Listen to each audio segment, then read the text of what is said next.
Hello, my name is Ginny Dye. Welcome to today's Burst of Hope, my gift to the world because everyone needs hope, especially this abused woman living abroad in the Middle East. Paula had lived with the horror of abuse to both her and her children for 12 years, frantically trying to figure out how to escape. She was a U.S. citizen, but since she lived in the Middle East, she had no one to ask for help. She wanted out, but the fear of capture was as intense as the abuse. If she abandoned her marriage and got caught before reaching U.S. soil, she faced imprisonment and would never hug her children again.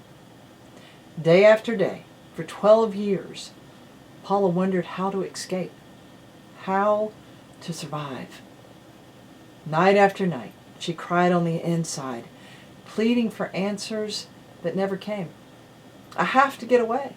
How can I leave? Can I make it back to the U.S.? How? When? Help me! These thoughts ran through her mind time after time. Fear, loneliness, anguish, and despair mixed around the love she sometimes still felt toward her husband. The cycles of abuse and care waxed and waned like the lunar pull of the moon. The care of the children during the day kept her mind occupied, at least when things were calm. The nights were hard. Cries and fears always magnified themselves in the stillness of the night. But the time had come. Those risks had to be taken because Paula knew it was up to her to get her kids and herself to safety. She had to push the fear out with hope. Paula knew she had to escape. Frantic on the inside but patient on the outside, Paula waited until her husband was gone on a business trip and then began the search for their passports. He had hidden them to keep her and the kids inside the confines of both the house and the border. Terrified and desperate, she felt defeated. Anguish took over as she ransacked her home in the search. Finally, trembling with panic, she discovered the passports. A tiny glimmer of hope gradually rekindled in her heart. Knowing her time was limited, she packed one suitcase for her and her 3 boys and left. Risking prison if caught, she took all her courage and walked out of the nightmare and eventually into freedom in the United States. Well, Paula escaped the abuse, but ran straight into poverty in the richest country in the world. Penniless and owning nothing, she started over, going into hiding in shelters and living off food stamps to protect her children. She started fighting again, but this time it was with the U.S. government. Due to the regulations of coming home and the bureaucratic red tape, she found herself homeless and fighting for the custody and safety of her kids yet again. The freedom she longed for was not to be immediately gained. Paula spent many more nights wondering, will I get to keep my kids? Will we ever get out of this shelter? How many more women are just like me, living abroad all over the world with no one to call? I need help. They need help. Fortunately, Paula was a fighter.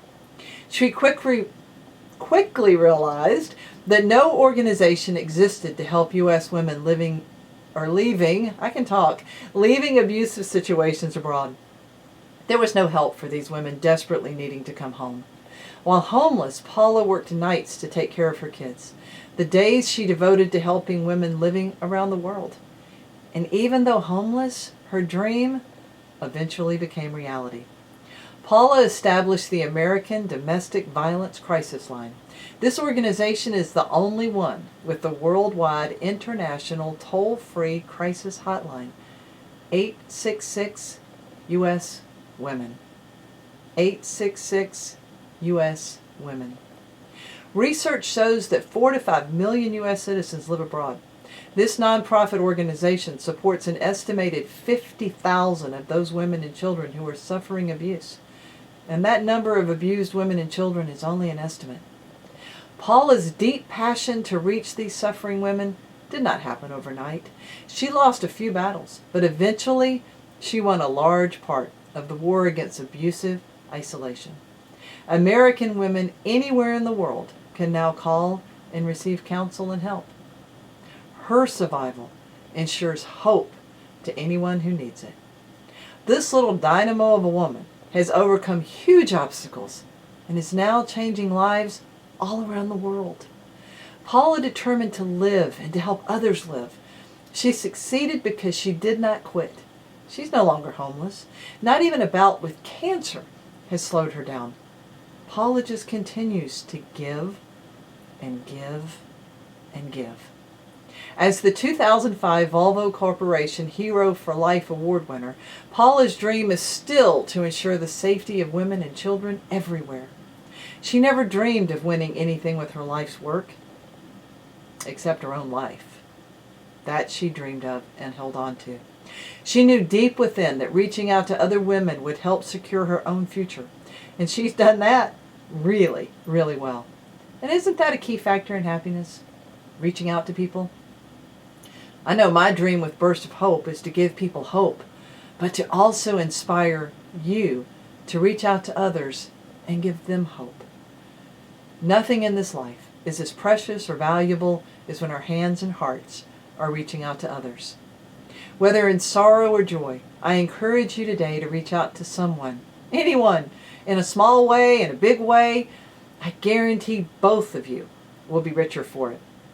If you're struggling, take a small step towards someone else, and eventually your steps will lead you to a better place. Today, if you feel alone, please know that you're not. If you are a U.S. citizen living abroad in an abusive situation or know of someone there's help. Please call the International Toll-Free Crisis Hotline, 866 U.S. Women. 866 U.S. Women. Remember my definition of hope? Hope is the bird that sings to the dawn while it is still dark. You can choose to sing before the light starts flooding into your life, believing that it will come. I'm here on the journey with you. Remember, the choices you make today will determine the rest of your life. I'm going to keep telling you over and over, because my hope for you today is that you will choose hope. Until next time.